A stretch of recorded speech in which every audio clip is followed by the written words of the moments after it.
اب دوسری آیت میں دیکھیے وہ چیزیں جو کہ پیٹھ پیچھے کی جاتی ہیں، تین چیزیں. یا ایھا الذین آمنوا اجتنبوا کثیرا من الظن، اے ایمان والو زیادہ ظن سے بچو. اور مراد یہاں پر کیا ہے؟ زیادہ سوء ظن سے بچو. حسن ظن کے بارے میں تو حضور کی حدیث ہے کہ حسن ظن جو ہے وہ تو عبادت میں سے ہے. حسن الظن من حسن العبادہ، یہ حضرت ابو ہریرہ سے روایت ہے، اور یہ مسند احمد ابن حنبل میں بھی ہے اور سنن ابی داؤد میں بھی ہے، ان کے حوالے سے مشکات میں بھی ہے. اس اعتبار سے حسن ظن تو مسلمان کا وصف ہے، سب سے حسن ظن رکھو، الا یہ کہ کوئی شخص ثابت کر دے کہ میں حسن ظن کے قابل نہیں ہوں، پھر آئندہ کے لیے محتاط رہیے آپ. لیکن کسی سے کوئی معاملہ شروع ہی سے بدظنی پر نہ کیجیے، سوء ظن پر نہ کیجیے.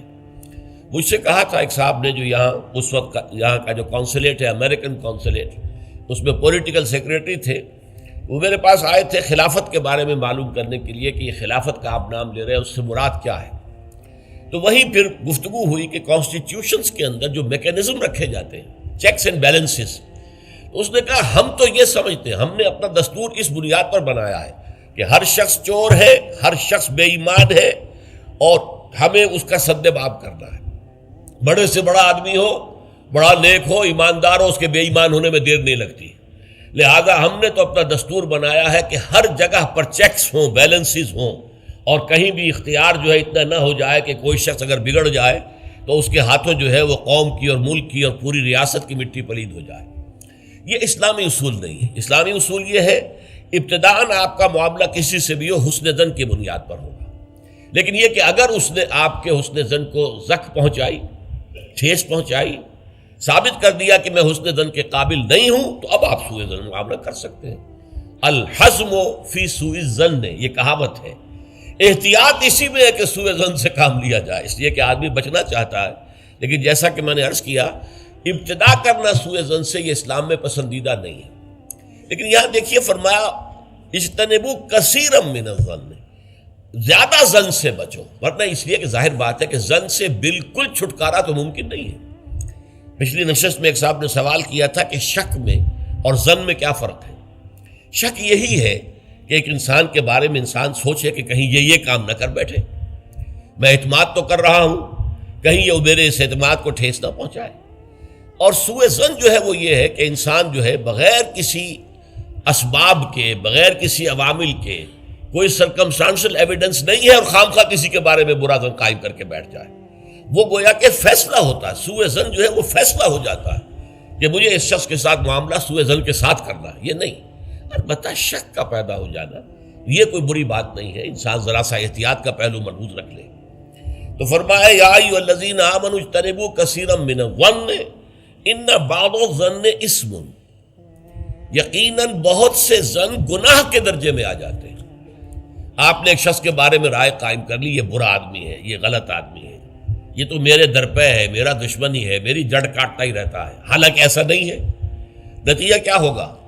آپ کا طرز عمل اپنے سوء ظن کی بنیاد پر ہو جائے گا. ہر وقت جو ہے آپ کے طرز عمل سے ظاہر ہوگا وہ سارا آپ کے اندر جو بھرا ہوا مواد ہے، اور اس سے ہو سکتا ہے دوسرے شخص کی خامخواہ دل شکنی ہو، اس کے احساسات مجروح ہوں، اور تمہارے حصے میں اللہ کی طرف سے، اللہ کی جانب سے اعمال نامے میں گناہ کا اندراج ہو جائے. ایک شخص کے خلاف خواہ اس نے سوء ظن کیا جبکہ اس کے لیے کوئی آثار نہیں تھے، اس کے لیے کوئی بنیاد نہیں تھی. تو ان بعض الظن اثم، بعض ظن جو ہے وہ تو گناہ کے درجے کو پہنچ جاتے ہیں. نمبر 2 بات جس سے روکا گیا اس آیت میں، ولا تجسسوا، تجسس نہ کرو. اب تجسس کیا ہے؟ چھان بین کرنا، تفتیش کرنا. ظاہر بات ہے کہ بعض معاملات میں تو یہ ہماری ضرورت ہے. تجسس سے تو ظاہر بات ہے کہ کوئی چارہ کار ہی نہیں ہے. آخر مجرموں کی تفتیش ہوتی ہے تو تجسس اس میں ہوتا ہے. ایک دوسرے کے ملک کی جاسوسی ہوتی ہے، وہ بھی در حقیقت اپنی حفاظت کے لیے ہوتی ہے کہ وہاں کیا کچھ تیاریاں ہو رہی ہیں تاکہ ہم کو بندوبست کر سکیں اس کے توڑ کا. تو تجسس ہر حال میں برا نہیں ہے. اسی طرح ایک بہت بڑا اخلاقی مسئلہ پیدا ہو گیا تھا جب جمع حدیث کا معاملہ شروع ہوا ہے. آپ کو معلوم ہے کہ حضور نے اپنے حیات طیبہ کے دوران تو احادیث کو لکھنے سے روک دیا تھا. آپ کا حکم تھا لا تکتبوا عنی الا القرآن، مجھ سے کوئی شے نہ لکھو سوائے قرآن کے، اس لیے کہ اندیشہ تھا کہ گڑبڑ نہ ہو جائے کہیں. جیسے کہ آپ کو معلوم ہے کہ انجیل میں حضرت مسیح کا کلام، حضرت مسیح کی سیرت اور انجیل جو حضرت مسیح پر نازل، سب گڑبڑ ہے آپس میں. یہ بتانا مشکل ہے کہ کون سی اس میں وحی ہے، کون سا حضرت مسیح کا اپنا ذاتی کلام ہے، اور کون سی در حقیقت جو ہے اللہ تعالیٰ کی طرف سے وحی آئی ہے، اور کون سے صرف واقعات ہیں حضرت مسیح کی سیرت کے. مشکل ہے. یہی کام ہو سکتا تھا اگر ان چیزوں کو گڑبڑ کر دیا جاتا ہے. اللہ کے فضل و کرم سے اسلام میں کیا ہوا ہے؟ قرآن علیحدہ معین، بالکل معین، پھر احادیث حضور کے اقوال و افعال کو جمع کر دیا، وہ علیحدہ معین، پھر فقہ مرتب ہوئی اور اس کو بھی ترتیب دے دی گئی، سیرت علیحدہ مرتب ہوئی. سیرت میں عام طور پر ان احادیث کو بھی قبول کر لیا گیا، روایات کو، جو زیادہ مضبوط نہیں ہے، زیادہ مستند نہیں ہے. حدیث کی کتابوں میں ان روایات کو قبول نہیں کیا گیا، کیونکہ حدیث سے احکام نکلنے ہیں، شریعت کا منبع بنے گی حدیث، لہذا یہاں جو ہے بڑی چھان بین کی ضرورت تھی. تو جب محدثین نے یہ چھان بین شروع کی راویوں کے بارے میں، فلاں شخص نے فلاں سے روایت کی، اب وہ جاتے تھے اور پتہ کرتے تھے ماحول میں اس شخص کا کردار کیسا ہے، اپنے ماحول میں اسے کیسے پہچانا جاتا ہے، ایک نیک اور شریف اور سچے انسان کی حیثیت سے یا جھوٹے اور دغاباز انسان کی حیثیت سے. اس کے لیے تفتیش کرتے تھے، کیونکہ اگر اس کا کردار اچھا نہیں ہے، اگر اس کی شہرت اچھی نہیں ہے، تو پھر ہم اس سے حدیث نہیں سنیں گے. کیا پتہ اس نے اس حدیث میں ملاوٹ کر دی ہو، کیا پتہ اس نے خود اپنی جی سے گھڑ لی ہو. تو یہ احتیاط کی گئی. اس پر بعض لوگوں نے جو درویش قسم کے تھے، نیک لوگ تھے، انہوں نے کہا یہ تم قرآن کے خلاف کر رہے ہو، لا تجسسوا. قرآن تو کہتا ہے کہ تجسس مت کرو، لوگوں کے حالات کی تفتیش و چھان بین نہ کرو. تو جواب دیا گیا نہیں، یہاں یہ در حقیقت ایک دینی ضرورت کے طور پر ہے، اور جواب بھی اسی صورت سے دیا گیا. وہ جو آیت ہم پڑھ چکے ہیں، یا ایھا الذین آمنوا ان جاءکم فاسق بنبأ فتبینوا ان تصیبوا قوما بجہالۃ فتصبحوا علی ما فعلتم نادمین. یہ آپ کو معلوم ہے کہ یہ آیت نمبر 6 ہے اسی سورہ مبارکہ کی، ہم پڑھ چکے ہیں. اہل ایمان، تمہارے پاس اگر کوئی فاسق آدمی، غیر متقی آدمی کوئی خبر لے کر آئے تو تحقیق کرو، چھان بین کرو. ایسا نہ ہو کہ تم اس کی خبر، لائی ہوئی خبر پر اعتماد کر کے کوئی اقدام کر بیٹھو، کسی گروہ کے خلاف، کسی قبیلے کے خلاف جو ہے حملہ کر دو، اور پھر بعد میں تمہیں پچھتانا پڑے کہ خبر تو غلط تھی. تو اس دلیل سے پھر محدثین نے کہا یہ ہمارے لیے ایک دینی ضرورت کے طور پر کہ احادیث نبویہ سے شریعت کے احکام نکالے جائیں گے. تو ہم دیکھ لیں جو حدیث پیش کر رہا ہے اس کا کردار کیا ہے، اس کی سیرت بھی ہے کہ نہیں. اسی لیے ایک بہت بڑا علم انسانی تاریخ میں، یہ علم سوائے محمد صلی اللہ علیہ وسلم کی ذات مبارکہ کے اور کسی شخص کے بارے میں نہیں ہوا، جسے کہتے ہیں الرجال. یہ علم الرجال جو ہے کہ تمام جو صحابہ تابعین، ان کی شخصیتوں کا پورا تجزیہ یہ کر دیا گیا. یہ سارا کام اس لیے کیا گیا ہے تاکہ معلوم ہو عن فلاں عن فلاں عن فلاں عن فلاں. اس پوری چین کے اندر کہیں کوئی شخص ایسا تو نہیں ہے کہ جو قابل اعتماد نہ ہو، تو اس کی پھر وہ حدیث صحیح نہیں قرار پائے گی، وہ مستند نہیں قرار پائے گی. اسے کہیں ضعیف احادیث میں لے آئیں گے. ٹھیک ہے، یہ ضعیف ہے، اور ضعیف احادیث جو ہے وہ اخلاقیات کے بیان میں استعمال ہو سکتی ہیں، لیکن ان سے کوئی شرعی حکم نہیں نکالا جا سکتا. شرعی حکم کا استنباط جو ہے وہ صحیح اور پختہ اور مستند احادیث سے ہوگا. تو یہ ہے تجسس کے بارے میں. البتہ جس چیز سے روکا گیا ہے وہ کیا ہے؟ بعض لوگوں کے مزاج ہوتے پرورٹڈ. جیسے آپ کو معلوم ہے کہ مکھی جو ہے وہ گندگی کی تلاش میں رہتی ہے، گندگی پر بیٹھے گی. کچھ لوگوں کا مزاج ایسا ہو جاتا ہے کہ وہ اس تلاش میں رہتے ہیں، ٹو میں رہتے ہیں، کہیں کوئی بری بات انہیں ملے تاکہ لے اڑیں اسے، اس کا پرچار کر دیں، اسے عام کر دیں. کہیں سے کسی شخص کی کسی غلط حرکت کا علم ہو گیا اور اس کو لے کے اب عام کر رہے ہیں، پھیلا رہے ہیں لوگوں کے اندر. یہ جو ہے تجسس اس لیے کرنا کہ آپ کے ہاتھ میں کوئی سکینڈل بنانے کا کوئی مواد آ جائے، کوئی طریقہ ایسا ہو جائے. تو یہ جو مکھی کی ذہنیت اور مزاج رکھنے والے لوگ ہیں، یہ ان کو روکا جا رہا. تجسس نہ کرو، بلکہ کہا گیا ہے کہ اگر تمہارے کسی بھائی کا عیب تمہارے سامنے کھل جائے تو پردہ ڈالو. تم اگر دنیا میں اپنے کسی بھائی کے عیب کی پردہ پوشی کرو گے تو قیامت کے دن اللہ تعالیٰ تمہارے عیوب کی پردہ پوشی کرے گا.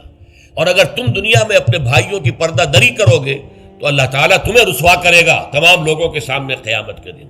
تو یہ تجسس جو ہے یہ برا ہے. بعض لوگوں کا مزاج ہوتا ہے، یہ دو بھائی جو ہیں ان میں کبھی جھگڑا نہیں ہوا، کیا بات ہے، اب وہ اندر جا کے ٹو لے رہے ہیں، کہیں سے کوئی مسئلہ نکال لیا، اس سے بھڑکایا تاکہ لڑیں آپس میں، اور پھر یہ کہ وہ بھس میں آگ لگا کے جمالو دور کھڑی تماشا دیکھ رہے ہیں کہ یہ لڑ رہے ہیں آپس میں۔ تو اس طرح کی پرورٹڈ جو ہیں بس شدہ شخصیتیں ہوتی ہیں بالفعل لوگوں کے اندر، اور یہ کن میں ہوتی ہیں؟ جن کے سامنے زندگی کا کوئی اعلیٰ نصب العین ہے ہی نہیں، کوئی اونچا آدرش ہے ہی نہیں، کوئی ہائی آئیڈیل ہے ہی نہیں۔ جن کے سامنے کوئی اونچا نصب العین ہے، وہ ہائی آئیڈیل ہے، وہ آدرش ہے بہت اونچا، وہ تو اس کام میں لگے رہتے ہیں، وہ ان چھوٹی چیزوں کی ان کو اس کی طرف متوجہ ہونے کا ان کے پاس وقت نہیں ہوتا۔ لیکن جن لوگوں کی زندگی کے اندر وہ اونچائی کی طرف تو کوئی رجحان ہے ہی نہیں، تو ظاہر بات ہے وہ تو پھر زمین ہی کے اندر دیکھیں گے، کیڑے مکوڑے انہیں نظر آئیں گے، یا گندگی جو ہے وہ اس کے بارے میں جو ہے اس کو لے اڑیں گے پھر بعد میں۔ اور تیسری چیز ہے وَلَا يَغْتَبْ بَعْضُكُمْ بَعْضًا، نہ ہی تم میں سے کوئی کسی دوسرے کی غیبت کرے۔ اب غیبت کیا ہے؟ کسی شخص کی غیر موجودگی میں اس کی کوئی برائی بیان کرنا، یہ غیبت ہے، یہ ہے اس کی ٹیکنیکل ڈیفینیشن۔ لیکن یہاں بھی جان لیجئے ہر غیبت غلط نہیں ہے۔ بس اوقات ایسا ہوتا ہے کہ آپ کا کوئی بھائی ہے، وہ کہیں رشتہ کرنا چاہ رہا ہے، اور وہاں کے بارے میں آپ کے پاس کوئی معلومات ہیں ایسی جو اس بیچارے کے علم میں نہیں ہے، اور آپ اسے بتاتے ہیں کہ بھائی وہاں یہ معاملہ ہے، ذرا سوچ لو۔ تو اس میں در حقیقت غیبت نہیں ہے، بلکہ یہ اپنے اس بھائی کو کسی برائی سے بچانے کی کوشش ہے۔ اس میں اس کے ساتھ نصح اور خیر خواہی کا جذبہ ہے، نہ کہ ان کو بدنام کرنے کا جذبہ۔ اگر کوئی سبب ہے ہی نہیں اور آپ بیان کر رہے ہیں تو یہ غیبت ہے۔ لیکن اگر معاملہ اس طرح کا ہے تو ظاہر بات ہے اسی طریقے سے کوئی کسی قوم کے رہنما ہیں اور بڑی شخصیتیں ہیں، اب ان کے بارے میں یہ ہے کہ پبلک میں اگر آپ کو ان پر تنقید کرنی پڑے تو اس کے اندر بھی دیکھا جائے گا کہ وہاں اس کا ہونا ضروری نہیں ہے، وہ تنقید جو ہے آپ ملک اور قوم کی مصلحت میں کر رہے ہیں۔ تو گویا کہ اس طریقے سے غیبت کی ہر شکل جو ہے وہ حرام نہیں ہے۔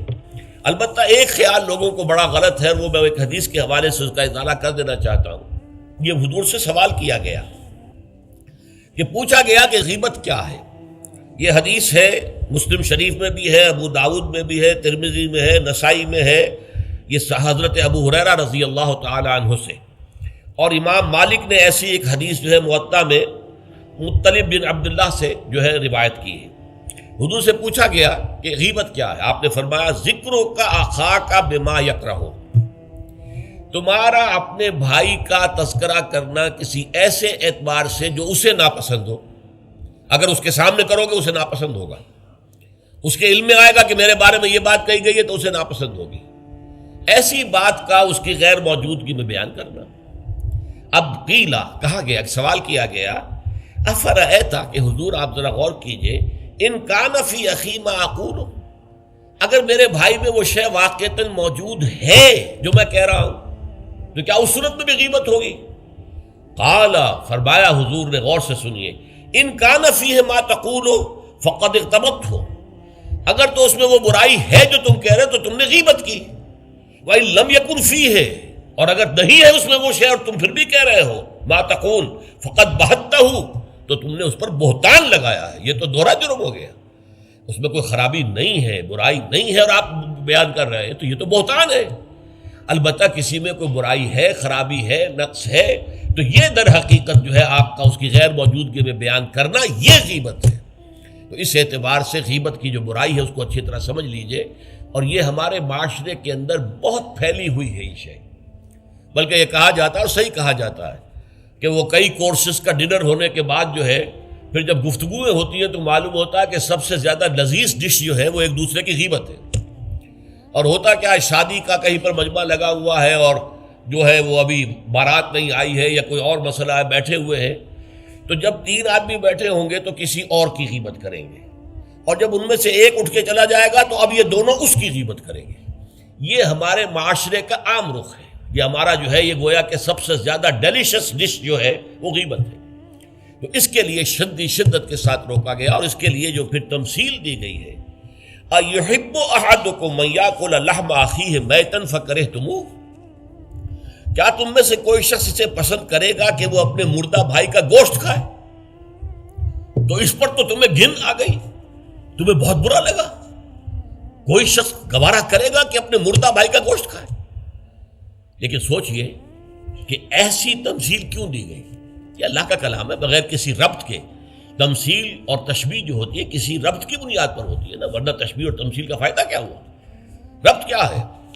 جیسے ایک مردہ اپنے دفاع پر کے قابل نہیں ہے، آپ ادھر سے بوٹی کاٹ لیجئے، ادھر سے بوٹی کاٹ لیجئے، پڑا مردہ ہے، آپ پوری اختیار کے ساتھ جہاں سے چاہیں اس کی بوٹی اڑا لیں۔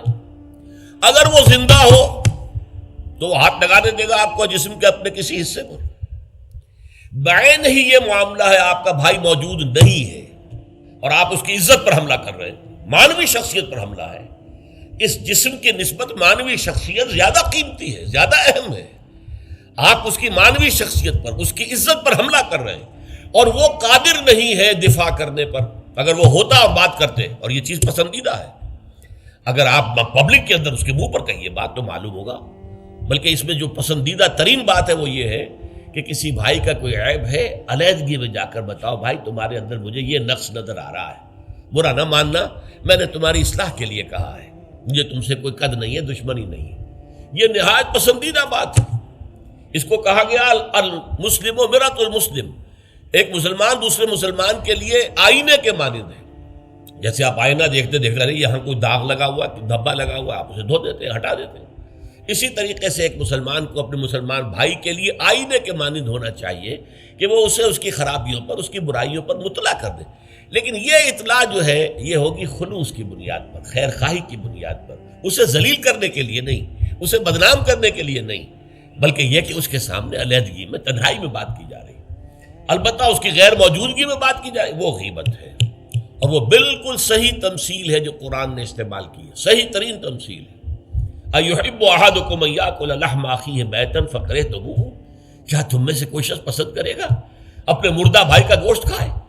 بالکل اسی طریقے سے وہ تمہارا بھائی جو محفل میں نہیں ہے، وہ اپنی عزت کے دفاع پر قادر نہیں ہے۔ اگر وہ ہوتا تو کہتا بھائی آپ غلط کہہ رہے ہیں، آپ کو مغالطہ ہوا ہے، بات یوں نہیں تھی، یوں تھی، کوئی ایکسپلین کرتا، کوئی اپنا دفاع کرتا، کوئی اپنی شخصیت کا، اپنی عزت کا تحفظ کرتا، لیکن وہاں نہیں ہے وہ تو اپنے تحفظ پر قادر نہیں ہے۔ لہذا یہ غیبت در حقیقت مانوی سطح پر وہی شے ہے جو مادی سطح پر کسی مردہ بھائی کا گوشت کھانا ہے۔ فَكَرِهْتُمُوهُ، یہ تو تمہیں بہت برا لگا یہ بات۔ بلکہ اکثر لوگ کہیں گے کہ ایسی مثالیں جو ہیں، کیا ماذا اراد اللہ بہذا مسئلہ، ایسی تمثیل دینا، کہیں گدھے کی تمثیل دی گئی ہے قرآن مجید میں، وہ یہودی جن کے اوپر تورات کا تو بار تو لدا ہوا ہے، تورات پر عمل نہیں کرتے، تو ان کی مثال کیا ہے؟ کمثل الحمار یحمل اسفارا، وہ تو ایسے ہے جیسے کہ گدھا ہے، اس کی پیٹھ کے اوپر کتابوں کے انبار لگے ہوئے ہیں، گٹھری باندھ کر جو ہے مکالمات افلاطون لکھی ہوئی ہے، یا انسائکلوپیڈیا برٹانیکا کی گٹھری باندھ کے رکھ دی گئی ہے، اسے کیا فائدہ؟ اسی طرح سورہ اعراف میں کتے کی مثال دی گئی ہے، کہیں مچھر کی مثال دی گئی ہے، کہیں بکری کی مثال دی گئی ہے۔ تو مثالیں جو ہوتی ہیں وہ مانوی ربط کے اعتبار سے ہوتی ہیں، یہ نہیں دیکھا جاتا کس چیز کی مثال دی جا رہی ہے، جس چیز کے لیے مثال دی جا رہی ہے، مشبہ لہو اور مشبہ بہی، کس چیز کے ساتھ تشبیہ دی جا رہی ہے، کس لیے دی جا رہی ہے۔ اَيُحِبُّ أَحَدُكُمْ أَن يَأْكُلَ لَحْمَ أَخِيهِ مَيْتًا فَكَرِهْتُمُوهُ وَاتَّقُوا اللَّهَ، اللہ کا تقوی اختیار کرو، اس لیے کہ سارے احکام کی روح جو ہے وہ تقوی ہے۔ احکام دھرے رہ جائیں گے، رکھے رہ جائیں گے، کتابوں میں لکھے رہ جائیں گے، اگر اپنے اندر تقوی نہیں ہے، برائی سے بچنے کا ارادہ نہیں ہے، اللہ کے عذاب سے بچنے کا مستقل پختہ مصمم ارادہ نہیں ہے، تو کوئی فائدہ نہیں ان چیزوں کا، بھینس کے آگے بین بجانا ہو جائے گا۔ واتقوا اللہ ان اللہ تواب الرحیم، اللہ کا تقوی اختیار کرو، اور دیکھو اللہ بہت توبہ کا قبول کرنے والا ہے اور بہت رحم فرمانے والا ہے۔ تو دیکھو اگر تمہارے سے یہ خطائیں ہو رہی ہیں، تمہاری شخصیت کے اندر اگر یہ خرابیاں ہیں، تم ان برائیوں کے عادی ہو، تو ان سے اپنے آپ کو پاک کرو، صاف کرو، توبہ کرو، اور اس میں امید دلا دی کہ اللہ تعالیٰ بہت توبہ کو قبول فرمانے والا اور رحم فرمانے والا ہے۔